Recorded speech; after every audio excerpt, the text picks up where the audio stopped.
Welcome Canada! I'm Philippe Baudry for Canada Games TV today. So here I am at the top of the Wood Innovation Center, the tallest wooden building in the whole world. So that makes me the tallest man in Prince George today. And behind me we can see the Canada Games Plaza, which is absolutely marvelous. Our first story is about biathlon pursuit. It was held at the Otway Nordic Center, and our reporter, Daniel Stevens, has the story for you. It's called Biathlon Pursuit, where not only do athletes sprint up the backcountry, they shoot. They get judged. Then they get back up and do it 4 more times. While standing there and taking in the event, I couldn't help but think, I could do this. All right, this is Cody. We're just going to illustrate how fast we can get up here. Yeah, okay, he's going fast. Okay. See, I was pretty tired, so I think I deserved a second chance. During the downhills, it said that we were doing about 51 kilometers an hour, so that might have been maybe 25, 30 kilometers an hour. Really, that's just 25, 30? Probably, yeah. Let's say we race to that shadow right there. Okay. On your mark. Woo! Even though I beat Cody fair and square in a foot race, I don't think I could adopt the grossest part of biathlon. Ugh. He, I don't know what he was doing, but he had a lot of goobers coming out of his, it looked like he was coming from both his nose and his mouth, I don't know. It happens every race. Yeah, just it's not everywhere. Maybe that's the price to pay, a bronze versus silver, but you look a little bit better when you finish. Even though these young athletes ended up on the podium, I figured I'd take the rest of the afternoon off and hang out with the locals. We'll see what they like most about the sport. Just the strength and endurance that it takes. My favorite part is the shooting. I love to watch them shoot for the targets, and it was fun. I even ran into some Aussies from Down Under. We don't get to witness this kind of sport very often. It's really good. We're loving it. They wouldn't let us compete, so we had to watch. So that's it here for biathlon at the Otway Nordic Ski Center. Next week, they're going to be having cross-country events that'll run Monday, Tuesday, Thursday, and Saturday. I'm Daniel Stevens for Canada Games TV today. What a great story! Our next story is about inclusion. Everyone wants to be part of the games, and the people at the local recovery center are making the bouquets for their medalists. A big thank you. Our reporter, Victoria Levy, has their story. We like to call them the Dream Team, but there's Callum, Mike, Britton. Well, the city of Prince George has been buzzing with excitement over the Canada Winter Games. The men from Baldy Hughes Therapeutic Community have been working hard behind the scenes. We're piecing them together with cedar boughs, and we're bundling them into a little bouquet around a little pine tree so that the athletes are able to take them back to their home city they're from, anywhere else in Canada, and be able to plant them in their backyard or their favorite garden. The men at Baldy Hughes are in a 12-month addiction recovery program. Making the bouquets for the athletes is a way for them to play their part in the local community. I look forward to being able to turn on the news in a couple of days and be able to watch people taking medals and being able to tell my mom, hey, I might have made that bouquet. All of the men involved are proud to know that they are a part of the magic that has descended upon the city. And they take extreme pride in what they're doing. And then you see how there's a gap here? I will run this down the center of it and try to separate those two so it gives it a bit more shape. It's really important to have an opportunity for us at Baldy Hughes, an opportunity to give back. This team of men are proud to know the medalists from the Games will be able to take a little bit of Prince George home with them when the Games are over. Yeah, and volunteering is part of our therapy, is part of the recovery. It helps us to give of ourselves. The men will make 660 bouquets in total. It's a job that takes a great deal of patience. And when the bouquets make their way to their new homes, the men hope they will be nurtured and grow to trees. Put a little time and effort into keeping it watered and keeping them alive, because they will flourish if you just give them a little bit of attention. It's a new beginning for both the men at Baldy Hughes and these little pine trees, and the Canada Winter Games were a part of both of their journeys. Victoria Levy, Canada Games TV today. Coming up next, we have a story that will tug on your heartstrings. Stay tuned. There is an ancient rhythm that flows through all things, through rocky spires and ocean's swell, the endless stillness of green. And in the restless depths of human hearts, the voice of the wild within.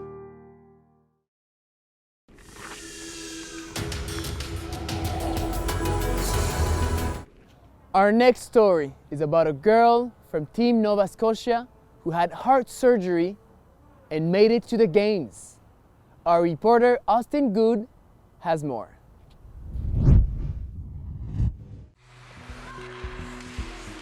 For most young hockey players, the biggest challenge is your opponent on the ice. But for Bobbi Strople, it was her heart. That challenge began on her journey to the Canada Winter Games. Take me back to the tryouts and the incident, what happened, and you felt something wasn't right. I didn't feel right, and going into the game, it was definitely something different. Like with my heart and stuff, like it's happened a few times before, but it never happened as serious as it did during the spring camp. Like my whole body was just tense, and so I was like, I knew I needed to get off. So I got off the ice and I saw the trainer, and I couldn't even speak because my heart was going so crazy. And like even just to think of it now, it was just a ridiculous moment. Like I don't know how to describe it. They took you to the hospital, and what did they tell you? At first they told me, oh, this is normal for athletes, and then they looked back into it and was like, okay, well we need to do like an EP study and an ablation. I remember when I was when I was having my surgery, I was like kind of awake but kind of not. So I was sedated, and when they finally activated the heart again, I woke up and I could feel it like going crazy. It was really bad. And so what did this do to you? What was going on in your mind at this time? It was like scary. From that Saturday on emergency Friday, she was on the operating table, and it was tough. It was hard, and for me it was, yeah. When this process was going on, was the thought in the back of your mind like, I might not be able to play hockey ever again? That was definitely one of my biggest setbacks for me, for those tryouts. Like the whole point of it was, for the past, like since I was little, for the past 4 years, I've been working to try to make Canada Games. It's been my goal, like my long-term goal, and then now I'm at the tryouts and it was finally like a reachable goal, like it's close. And then all of a sudden I had this setback with my heart, and I'm like, no, like I need to keep going. Like it'll go away, I can deal with it later. Like I need to do these tryouts so I can make this team. 5 days after the surgery, you were back on the ice playing, which is absolutely incredible. What was that like for you, going onto the ice? Were you nervous? I can honestly say I've never been so nervous in my life. Like that first game, I was like, what if something happens? What if something completely goes wrong, or they messed up the surgery? I probably played it like I was fine, but it was crazy to think about. I just had that surgery a few days before. You were there watching, and what was that like for you? Hard. I had eye contact with her during a warm-up. She smiles at me, I smile at her, and in the meanwhile I'm just dying. I'm just thinking like, what if, same like her, what if they missed something? You get the phone call that she has made the team, and you called her. So tell me about that story and how you broke the news to her. Troy Ryan, he came in later on in the season because the other head coach due to health problems. So he called, and he also explained to me as a parent. And one of the things that stood out to him, and that makes me really proud, and see, there I go. Just 1 second. It's good that it's not live. When she came back, just 1 sec. He was impressed because girls, we females, we are crazy creatures. We all are different than men. the girls were all over, like because they were curious about the heart surgery, and Troy said he was there, and he heard how she dealt with it, and she just said, what happened? And she changed the subject and got interested in her teammates. Do you remember your reaction? It was awesome. When I found out, I've never been so happy. Like, all my hard work is paid off. Everything happens for a reason, I like to believe, and I think that my heart surgery it was a setback, but I learned to go like forward with it, kind of thing, and it definitely like helped me reach like my final goal with like playing at the Canada Games. Austin Good for Canada Games TV today.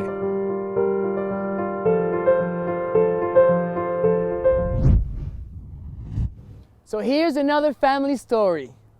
Twin sisters are competing on Alberta's ringette team, and our reporter, Ryan Lepper, got to meet with them. Two players selected to Team Alberta for ringette with just one phone call. Sharing more than a passion for the sport, Kate and Lauren Henderson are also twins who made the final cut.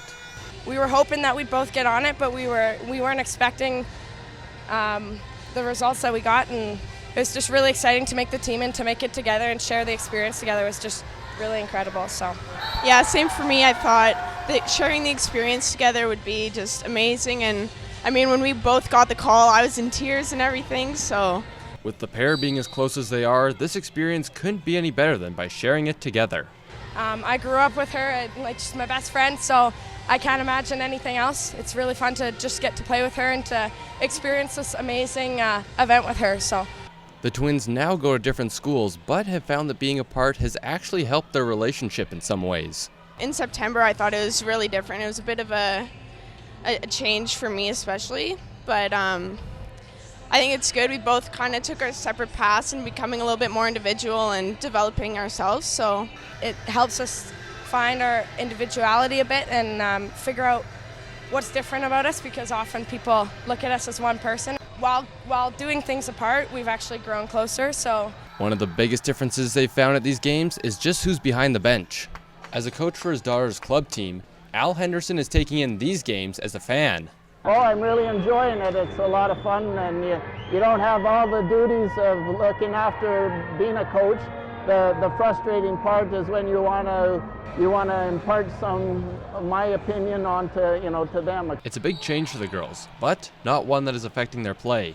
After the game, he always has good advice and to try new stuff. So yeah, it's different, but in a good way. It's different for sure. He's still giving us advice. It's just after the game instead of during. Well, if he's on the bench for our club team, he gets to yell at us sooner. So. What makes this tournament truly special, though, is who's sitting next to them on the bench. It's another thing to share it with your best friend, and we'll go home and we'll talk about this for forever. So it's a really cool experience. Regardless of the final result, this is one golden experience that the two will always share. Ryan Lepper for Canada Games TV today. Stay tuned. After the break, we'll show you how these games are making history. Standby graphics, ready, camera one. If you want to experience the fast-paced world of news, today on BCIT magazine, striking, make magic on a movie set, frame, and action, or bring your creative ideas to life, BCIT's hands-on training will get you started. BCIT Television and Video Production. Your possibilities start here.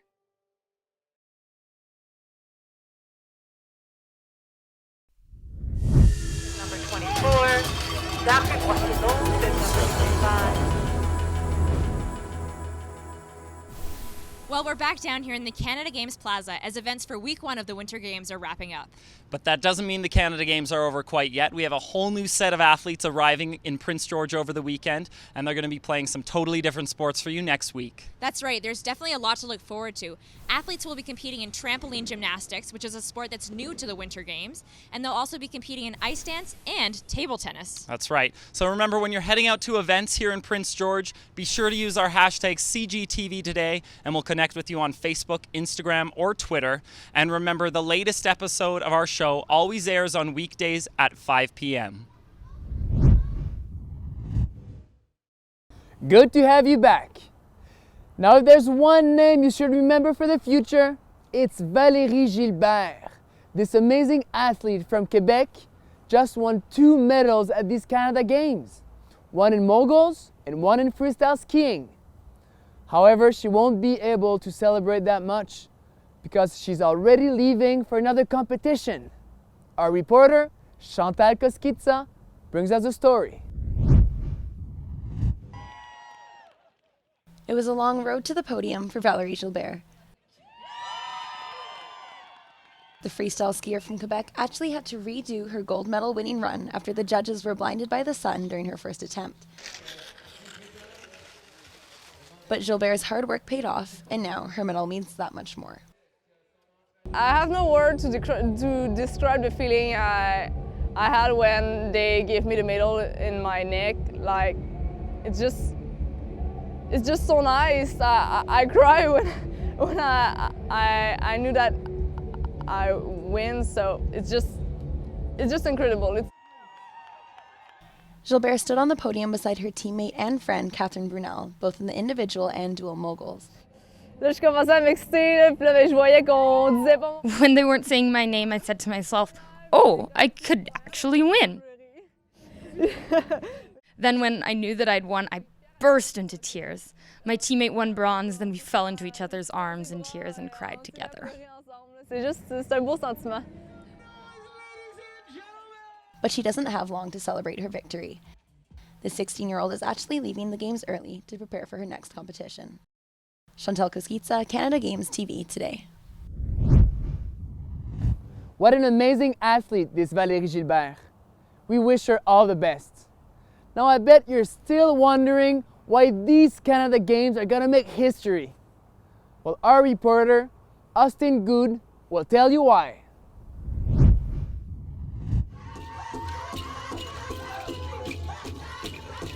The Lheidli T'enneh were the first inhabitants of Prince George, so it's only fitting that they're the first ever host nation of the Canada Winter Games.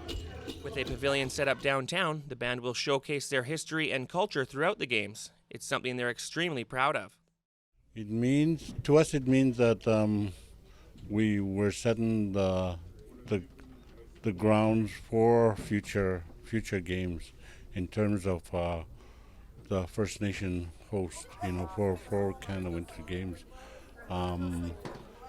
and setting the bar for representation for Aboriginal people. As the first host nation, it's not only important for the Games, but also for the city of Prince George. We're very proud of that. The Lheidli T'enneh have worked very hard. They're a huge community booster. They are a real partner of Prince George, a real partner of our council, and everything that goes on in the community they are involved in. So that was a huge announcement, and I'm very proud of the fact that they are the first. And it, I think, is going to strengthen the relationship that we have with Lheidli T'enneh, and that can't bode anything but good for our city. The Lheidli T'enneh want everyone to feel welcome while here in the Northern Capital. They're encouraging everyone to come learn about Aboriginal history. Whether you're Native, you're Aboriginal, don't matter your background, you're non-Aboriginal, please come to the pavilion. And we want you to learn about the history and the histories of other different nations that come into the territory that's going to be performing here and showcasing their communities, Like the eagle emblem, you can tell inside how proud the Lheidli T'enneh are to be the first ever host nation of the Canada Winter Games. Austin Good for Canada Games TV today. Canada Games TV today would like to congratulate at Everdeen_RD, Elaine Bouduk, and at DC Speed Skater as winners for the second week All Access Passes. Follow us on Facebook, Twitter, and Instagram at ViaSportBC for more prize draws next week. Interact with us online through Instagram, Twitter, and Facebook, and be sure to hashtag all your Canada Games posts with hashtag CGTV Today. Canada Games TV Today airs weekdays at 5 p.m. and 5:30 p.m. at canadagamestv.ca. So that's it for this week's coverage of the Canada Games. Be back on Monday for new stories with different athletes in different sports. I'm Philippe Baudry for Canada Games TV Today. See you all on Monday.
Via Sport Productions is really a way for us to spread out the reach of amateur sport within BC and the world.